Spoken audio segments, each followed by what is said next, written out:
Hello, this is Elliot Landis. This is a manual for how to set up for reading endpoints by driving around in the city of Winters. So there are a number of steps we have to do to set it up before we drive around and read the meters. The first thing to do is to have the laptop running and charging overnight before the reading. This is the laptop we use.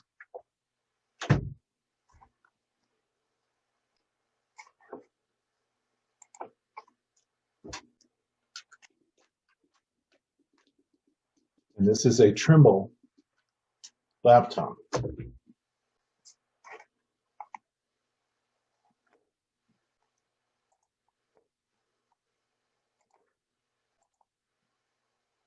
It's the Trimble T10.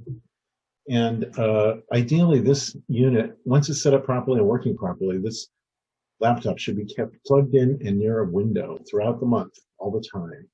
And that way, running the laptop in Windows 10 when you read meters will work more smoothly.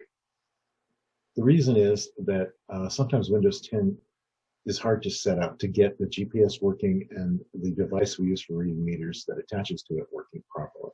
So if we can leave it connected, things will work out better.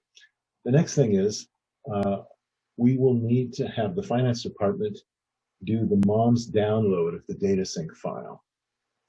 And what we're going to be doing is using the beacon.net website. So what you do is you go to beaconama.net and sign in. You'll have to be registered as a user and you'll sign in.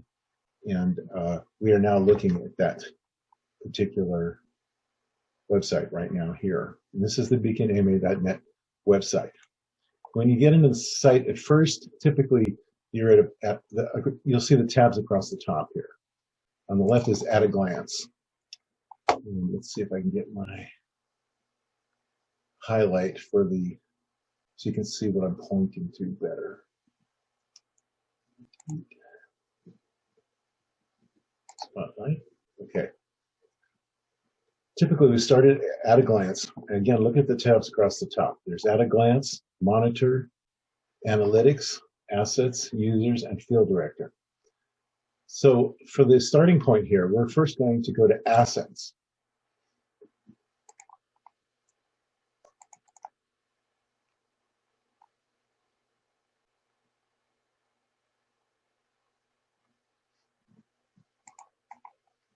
Right here. And this is what the assets page looks like. And if you look along the left here, there's a lot of different ways to look at assets. You want to make sure you're in the top of these series of vertical tabs here. You want to make sure with the top one, it says system sync. So that has to do with synchronizing the information that MOMS gives us with the Beacon website.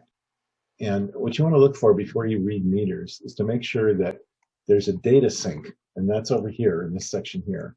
There's a data sync file that is the most recent month. So if let's say that it's March 20th.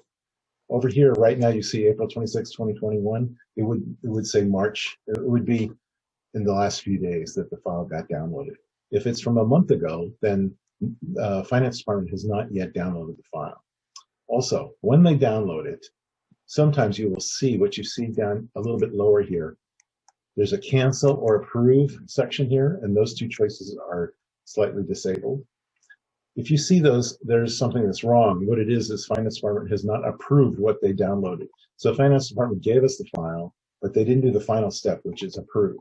So the top thing here should be a current date, and it should not have this cancel or approve choices here. There should be nothing there. And that way, you'll have the correct file. Now let's, all you've done so far is check to make sure that finance has downloaded the file. The next step we're going to go to is we're going to go from the tab of assets, we're going to go over to monitor, okay?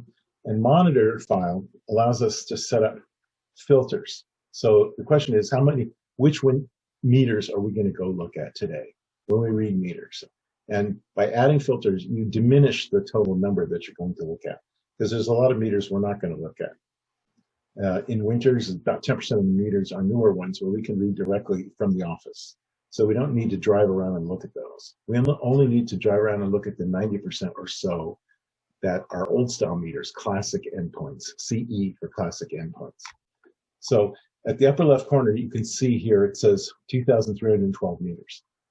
That's all the meters we have. Now, as we filter it, that number will get smaller. So the filters that we can do are along the left side here. And the first thing we might do is go to locations. And under locations, there's a section called route.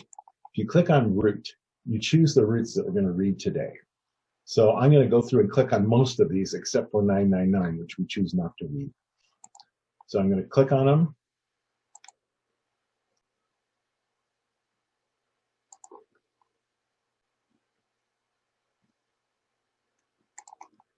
And as I click on each one, it gets grayed out so that you know which ones you've selected.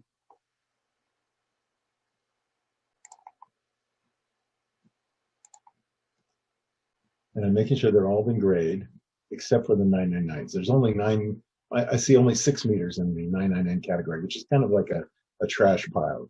Well, meters we don't choose to read for various reasons.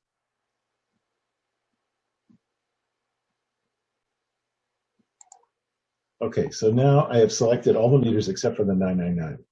So that number that was 2312 meters up, now if you look at it up above here, you'll see that it's now 2306, not 2312.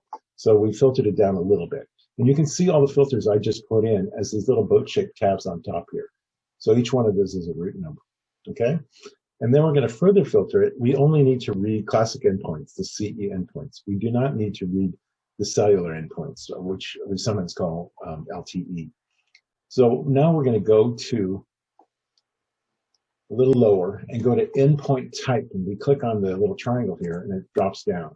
And it gives us 2 choices, Orion Classic and Orion Cellular. Those are the 2 types of endpoints. To drive around, we only need to go to the Classic. We're going to skip the cellular. So I'm going to choose Orion Classic by clicking on it. And that has the effect of filtering so that we do not find ourselves trying to read cellular because those can be read without driving around. So up on the filters here, you see all the routes that I chose, and then the endpoint type is also in there. And now we have 2,095 meters. So there's the next step is to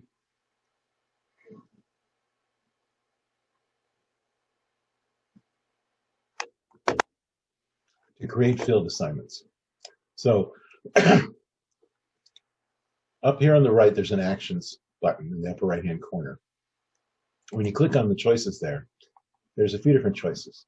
There's new export, previous exports, manage save filters, create field assignments, and actuate values.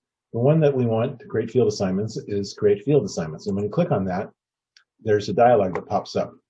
You can leave the first 2 sections as they are. You have collect current read and you have sequence for the order, and that's fine. But the one you need to change is the one that says assign to. And this is where you assign the routes to be read to a particular meter reader, particular person who's authorized to read meters. And if you're reading those yourself, then you would find your own name in here. Or if you're assigning meter readings to someone else, their name should be in here if they're an authorized meter reader. So I'm going to click on my name here, and I'm going to create 2009-5, and it says done. Okay? So we are now set to read water meters, and that's the end of this portion of the tutorials.